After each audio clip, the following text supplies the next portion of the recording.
The Dallas Cowboys have totally revamped their analytics team going into the 2023 season.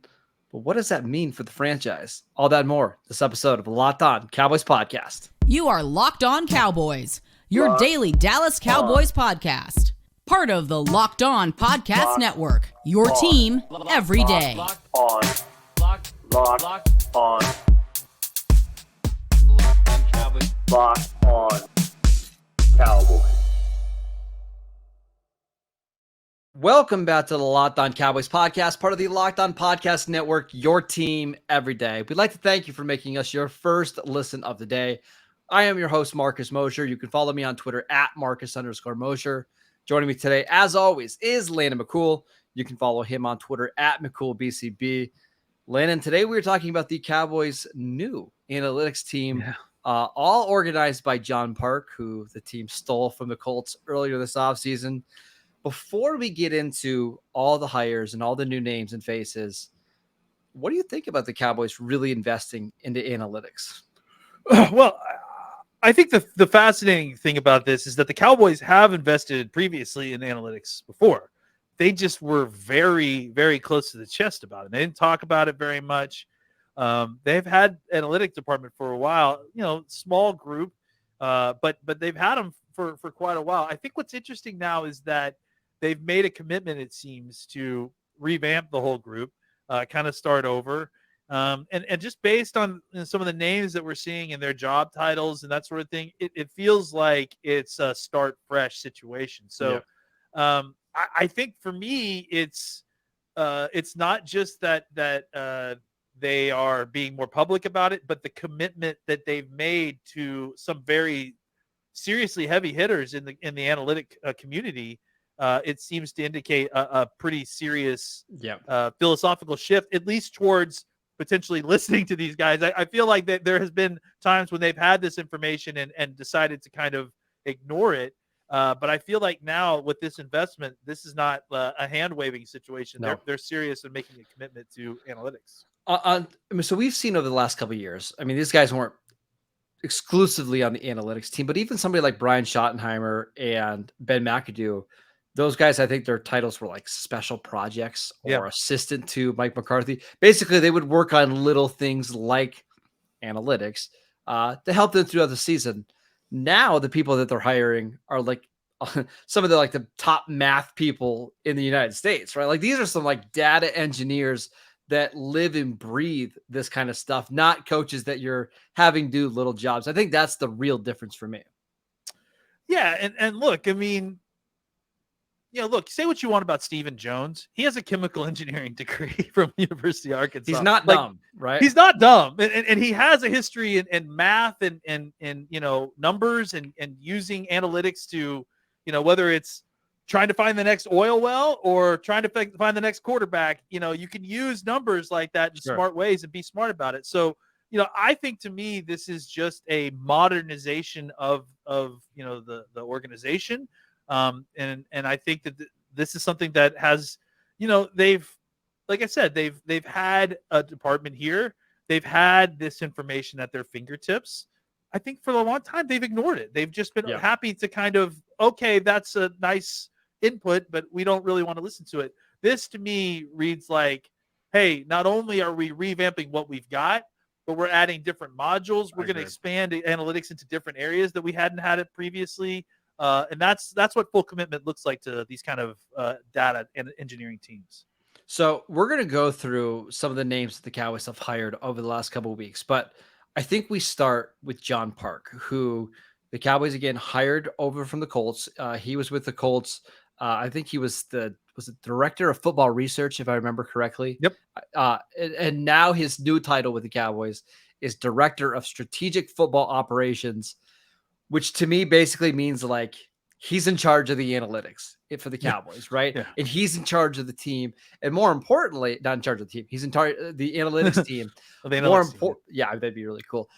He's in charge of hiring the people that are going to be on his team.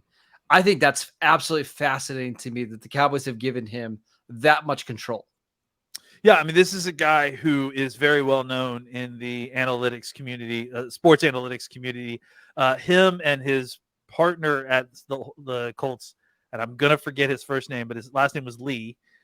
They basically, started the department for the Colts 7 or 8 years ago, and they expanded it in a whole bunch of different areas, including, I'm pretty sure they were one of the first analytic teams that were actually put on headsets during game day, and they actually were making they were helping Frank Reich.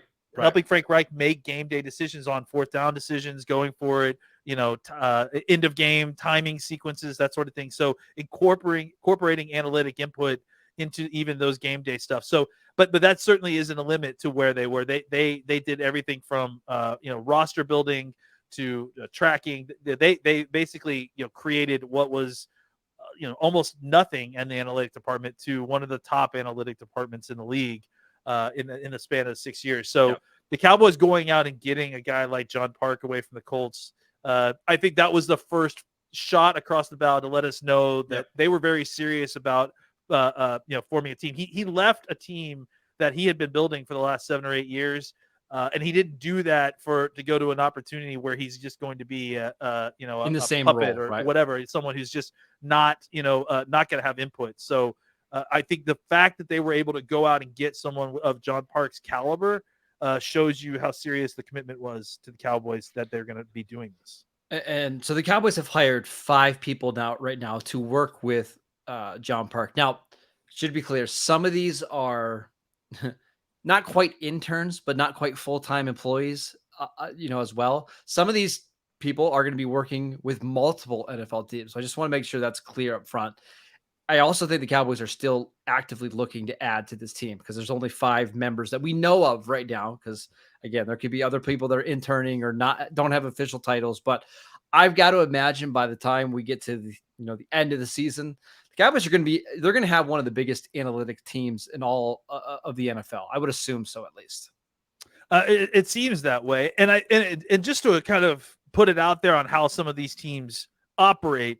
It's not uncommon at all for these teams to hire consulting firms as their kind of analytics team, right? So, for instance, Alak Batani is a guy that we'll talk about here in a second. For 5 years, he basically owned a consulting firm where he was the consultant, and he basically worked for a couple different teams and consulted with them on a couple of analytic projects. So, these guys that we are going to mention here are Cowboys employees. Whether it's, like Marcus mentioned, an internship, whether it's a full-time employee, most of these are full-time, engineers, but they will also work with a larger group outside of these 5 or 6, including, like I said, outside firms, EFF, gives them data, all those different other groups that they get sourced. And don't quote me on this because I don't know the rules exactly, but I think there's something that some of these, people have to go through to basically be like on a staff for a year before you could be considered like a full-time employee, basically. So you can't just throw random people on a payroll and, pay them that way. So again, some of these are part-time employees. Some of them are working for consulting firms, like you mentioned. So we do know the names. We're going to get to what that's all I can say. We know the names. We know a little bit about them and what their role is going to be with the teams. We just don't know their official employment status with the Cowboys. I just had to get that clear because I know there's some confusion going around with this. That's all. Yeah, and I'll also preface this by we did our best to try to interpret based on what their qualifications are, what their jobs will be. But obviously, we don't have any extra insight here as of right now as to what these people are doing. We're kind of peeking through keyholes, much like we do with football. Very much so. And I just know from some of the wording of the way these tweets were constructed about who the Cowboys have hired, they have to be legally very careful about how they say it. So let's talk about some of these new hires next. This episode is brought to you by FanDuel. Take your first swing at betting MLB on FanDuel and get 10 times your first bet amount and bonus bets back up to $200. That's right. All you have to do is bet $20 and you'll land $200 in bonus bets, win or lose. What's better than that? Again, you can get $200 in bonus bets that you can spend on betting anything from the money line to the over-under to who you think is going to get the first home run of a game, all on an app that is safe, secure, and super easy to use. Plus, when you win, you get paid instantly. Again, nothing better than that. There's no better place to bet on MLB than FanDuel, America's #1 sportsbook. So sign up today and visit fanduel.com/lockedon to get up to $200 in bonus bets. That is fanduel.com/lockedon. FanDuel, the official partner of Major League Baseball. Welcome back to the Locked On Cowboys podcast. We want to thank you for making Locked On Cowboys your first listen every day. On tomorrow and Friday's show, Landon's going to be off, but we have some special guests that are going to be rolling in. Someone from PFF is going to be jumping in to talk about some of their recent rankings that they've revealed. And we've got Eric Galco from the East-West Shrine game talking about some of the Cowboy players that played in that game, that practiced out in Las Vegas. He'll be joining the show later this week, so be sure that you guys tune in for that. Landon, let's run through some of the names that the Cowboys have hired in their analytics department. Let's start with Brian Davis, who is the strategic football analyst. What do you got on him? So let's preface this a little bit by saying that, analytics in sports obviously has kind of had a very disproportionate rollout depending on the sport. It's very big over in Europe for football, for soccer over there, and how they analyze things. And they're doing a lot of interesting stuff. In fact, a lot of the field tracker stuff came from that, the GPS. But the crown jewel sport in America is baseball. Baseball and analytics have had a now very long relationship. I think we've all heard of the Moneyball book that came out over a decade ago. And that really kind of opened everyone's eyes to what was happening there. And this is all a long way to say that Brian Davis has been kind of in the middle of that, right? He's working for the Tampa Bay Rays for a little bit under 5 years. And he's kind of been in the middle of as they kind of exponentially grow the analytic departments there, and he's had a lot of work as a research and development analyst for Tampa, creating new stats, tracking new stats. He actually has a PhD in statistics, which is obviously very impressive. Yes. And so I think for this, Bryant is a guy that I think would be probably one of the guys that you would consider one of the more top engineers that they have on the team right now. He doesn't have a ton of football experience, but the stuff that he's done in baseball and kind of at the cutting edge of baseball, where baseball is at the cutting edge of sports analytics, he is just very advanced in how to apply this stuff, how to look at the numbers a different way, how to create applications that can track the stats that you want to create, and how to do everything from knowing what to look for, how to execute it. He has expertise as well, it seems like, and there's other folks that I can actually help him implement the plan, like whether it's through hardware or software. But Davis is a guy that has been kind of slicing up the numbers and looking at all this different input in a lot of kind of interesting ways for the Tampa Bay Rays for the last 5 years. Yep. And it sounds like he's really passionate about football, and that's why he decided to actually come into football. I think back to football, if I'm not mistaken. I think he actually did some football stuff earlier in his career, but he had a desire to kind of get back into football. Let's go to the next one, Max Lyons. So I got a couple of things on Max Lyons. This was somebody who John Park identified as his number one guy that he had to get this offseason. He's going to be working closely with basically the analytics team. I think he's going to be like John Park's number one guy this year. He actually worked with two different NFL teams like a decade ago. I believe it was Eagles in Jacksonville. I'm looking at some of the notes that I wrote on my phone. I think he's going to be one of the more important people that the Cowboys have here. I think he's going to be in charge of kind of overseeing everything that Park can't do. Yeah, and I think that this is a situation where another guy coming back to football right after a 10-year absence. To me, looking at his history, his work history, he really seems to have a lot of history in data pipelines. And for those that are wondering exactly what that is, like part of the important part of creating, then collecting, then analyzing data is getting the data inputted into a database. And that can be very tenuous. It can be very time consuming. And that is also the area where if you don't automate a lot of this stuff, there's a lot of room for human error. So having someone who understands not only what we're trying to do, but how to eliminate human error, how to eliminate input error, and how to get this data into the pipeline and moving where it needs to go. That's very important. And I think, he comes from a background, he's a BS in financial engineering. That's another situation where you're getting inputs from a lot of different spots, right? You need to make sure those numbers are clean and that they're good and that they're correct. And the best way to do that is to make the process of inputting those numbers very simple. So outside of the obvious football data engineer stuff, I mean, the analyzing, what these numbers mean to on the field, he comes from a background of making sure that the data gets in cleanly, and that's going to be super, super important to make sure that your database is correct. William Britt, next hire. I actually know a little bit about him. He was part of the Steelers for the last 2 years. He was part of a 2-person analytics team for the Steelers, both of whom got hired away from the Steelers this offseason. His job, I think, for the Cowboys, from what I understand, is basically just making the numbers come to life and presenting it to the front office and the coaching staff. Like, he's fantastic at, okay, here are the numbers. This is why it matters. This is what to expect going forward. I expect that's going to be his job with the Cowboys as well. One of the most difficult parts of this job specifically is breaking down concepts and data to people that may not be numbers people, right? Yes. And that's why the importance of data visualization is what we call this, is very, very important, right? Because some people, they hear more than 3 numbers and their brain starts swimming and their eyes shut off and they just stop listening, right?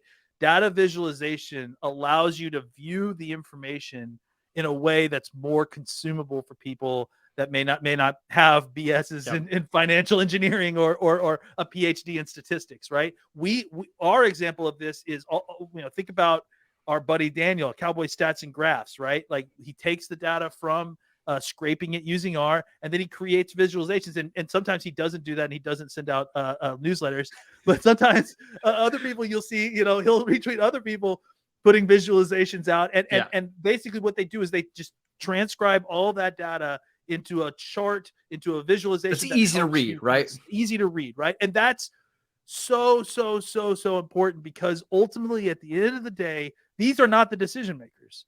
These are guys who are providing information to the decision makers. So they have to make sure that the decision makers understand what they're trying to get across to them. Exactly. Or they're not going to have the best information. And data visualization, breaking that data down. This is not about just analyzing it, but putting it in terms that can be consumed by a coach who is more concerned about whether his quarterback's ankle is hurt than whether or not, that's a decimal at 0.3 or decimal 0.2. Exactly. That's going to make their job so much. And honestly, it is such an important part that gets lost in this, is the kind of, it's the Will McClay, right? Will McClay is the bridge between the scouts and the coaches. William Britt is going to be the bridge between the analytics department and the rest of the groups. All right, let's run through 2 other names really quickly. Sarah Malapalli. So if I didn't pronounce that right, I'm sorry. But she was previously with the Ravens. It sounds like she's going to be working with the player personnel side, maybe giving the front office some ideas of, hey, these are the type of players that you should be targeting in undrafted free agency or as a free agent. I got to believe that's probably where she's going to be used the most. Yeah, I mean, has a lot of experience already. Is extremely young for having already played, worked 4 years in the NFL as a very highly sought after football analyst. She also has a strong history, not only in statistics. She has a BS in statistics, but also a BS in, well, I think it's actually a BS in statistics and machine learning. It's 1 degree, right? Mm-hmm. But she has history in machine learning. Machine learning will help her develop tools that maybe even can break down film quickly, that you can, go through a whole bunch of film and teach a machine to identify formations, for instance, or coverages, right? Yeah. Or you can just feed all that information, have the machine, watch it, and then break down the information based on what it sees. So machine learning is kind of something that's been, part of the kind of AI revolution a little bit. It helps machines ingest information in a way that's almost human-like. So it helps kind of assign large data set analysis to a computer, so you don't have to have human eyes necessarily to do very repetitive processes. So there could be a lot of really cool things that she comes up with outside of just her obvious expertise in kind of breaking down and how to track football players in both free agency and in the draft. And the last one, really quickly, before we move on, is Alok Patini. Again, these, if I'm mispronouncing, I'm very sorry. I know that Alok is going to be a consultant with the team, helped hire John Park. What you need to know about this one is help develop the QBR, the quarterback rating for ESPN. Again, seems like another really, really big addition. I mean, as far as names go, right? Like this guy, I mean, look, he was part of the original 4-person analytic team that ESPN hired. Like, that's pretty crazy as far as like sports analytics, trophies, I guess, to have, right? He's been working with Google as a data science advocate. Basically, those kind of folks go to companies and evangelize like the usefulness of having Google and that sort of thing. And then obviously, like we mentioned, he's been in a consulting firm. He's been working with, I think not just NFL teams, but baseball teams as well. Yep. Just a sports analytics consulting firm that he has. And look, I'm still not 100% sure. Like, we've kind of, we're sort of, like I said, reading between the lines here. And it sounds like he might be part of the team. Like he might actually be a Dallas employee. But either way, like he has been, on his own for the last 5 years, not necessarily with a specific team. And he has a ton, as much as any of these guys. He's got a lot of experience working on specifically football analytics, but also just kind of sports analytics overall. And he's been, very much a part of what's been going on for the last 10 years. And 10 years is in football analytics is, basically he might as forever, well have been around with, right? he might as well have been around with Adam and Eve at this point. He's been around so long. So we talked about all the new hires and who they are, but what does it mean for the Cowboys going forward? We discuss that next.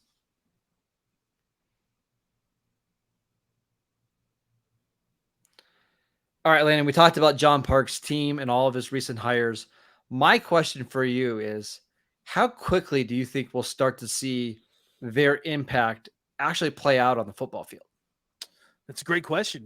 I think that it's going to have, several different kind of waves of how quickly it sorts to sort of roll into, results. I think there are some areas where you can immediately start to see a difference. Like we talked about Park being part of a team that was actually on the headsets, helping the coaches make decisions. I have to tell you that when this whole situation first started rolling out and we heard about Park and we started to hear that they're redoing, the first thing my mind went to is you've got a head coach who has had at times game management issues, like frankly, almost every all coach, head coach, who is also now taking on play calling responsibilities. That isn't going to make his game management job easier. It's going to make it more difficult. Having somebody in your ear to give you the numbers, to assure you what is analytically correct, is a useful outsourcing of your job. Yes. And I think that that's one area where I feel like there could be an immediate impact.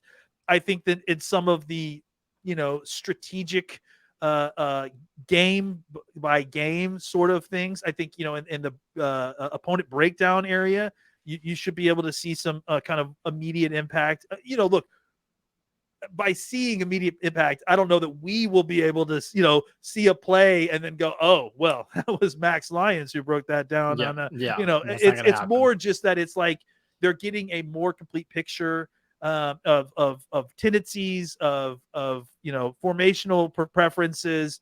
All those things can be broken down by the analytics team.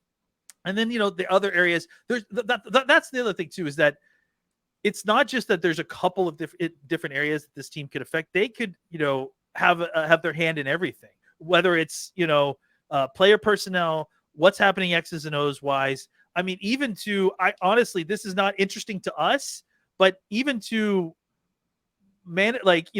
back end management stuff that has nothing to do with football, they may have their hands in there. So I think that, they are going to be basically pointed at all different elements of the football team to find inefficiencies and then try to correct them. I think the ones that we're going to see the most effect immediately are going to be, game day, game planning, that sort of thing. The things that will take a little bit longer probably will be, if they're revamping their database of players, if they're revamping how they, track free agents and draft picks that go into free agents and non-Cowboys players that go throughout the NFL. Some of that stuff may take time because you're talking about rebuilding systems and that sort of thing. Well, the other one I want to know, like, is like coaches. Like, how do Yeah. they? Let's say something doesn't work out with Mike McCarthy, or they does. Like, do they look at Mike McCarthy and be like, he's a net positive for the Cowboys. It's going to be hard to do better. Or let's say they go 12-5 again, lose in the championship round. Do they say, hey, there's other coaches out there that could maybe give you, 0.5 wins over the course of a season, better go hire them? I don't know if they're going to be that involved in the hiring process, because that still feels like very much a Jerry Jones and Steven Jones thing, but I'm sure they're going to have recommendations, right? Yep. Input, like I said, I don't think these guys are making decisions necessarily, but it's another more look. It's better that Jerry Jones is going to these guys and getting the analytics output than calling up Barry Switzer and Larry Lacewell and asking them what to do, And so I think that's more informed decisions. That's really what it is, right? Even if you're not completely agreeing with what they're saying, if you're at least given options and be like, okay, here's the pros, here's the cons. This is the decision I'm going to go with. I think that's what they're trying to help the franchise with. Yeah, and I also think, having them be Cowboys employees and work directly for Jerry, and especially if there's a long-term commitment here, I think that builds trust in the decision makers to trust these guys a lot more. So they'll want to incorporate their opinions more, which is going to be good for the whole team. It's going to take a while, right? This isn't something like these guys have gotten hired in July, and it's not like all of a sudden they're still setting up their offices right now. They're making furniture from IKEA as we speak. It's not like next week when the Cowboys have training camp, they're going to be 100% analytical in every decision that they make. Like, that's just not going to happen. Some of the changes you'll notice over the course of the season, but this is a long process that the Cowboys are looking at. And frankly, I want to talk more about this in the upcoming weeks, because I've got so many questions. I know we're going to have our friend Daniel Houston on to talk about, I want to know how reliable is the data that you get from an NFL season, because it's only 17 games. Compare that to basketball, that's 82 games, or baseball. Sample size is a huge thing. So how do you value that, and where, what can you take away from a game, and how much does weather impact your numbers and all that kind of stuff? We'll have Daniel on, I promised it, to go through some of this, because I think this is fascinating to me. Yeah, I agree. It's and look, I mean, I know we just had a podcast yesterday about fullbacks coming back, and we talked about old school football, but that doesn't mean that we can't also be excited about the future of football and some of the analytics stuff. I'm an old school football guy, but I still find a lot of fascinating stuff in the analytics. I think it's important. So I think it's something that we should all kind of wrap our hands around a little bit, just to understand how it's having an effect on the sport that we love so much. I love old school football as well, but I'm also always open to new ideas. What if the analytic community comes up with a new position or a new type of way to use a player? That's the stuff that I'm always really looking forward to see, all the innovations, and I'm sure the staff is going to give us plenty over the next couple of years. That is it for today's show. We want to thank you for making Locked On Cowboys your first listen every day. Again, every day, we got special guests coming up on Thursday and Friday, so make sure you check out those shows. We are free and available on all platforms. Check us out on YouTube. Go follow Landon on Twitter at McCoolBCB. I'm at Marcus_Mosier, and we'll see you right back here tomorrow.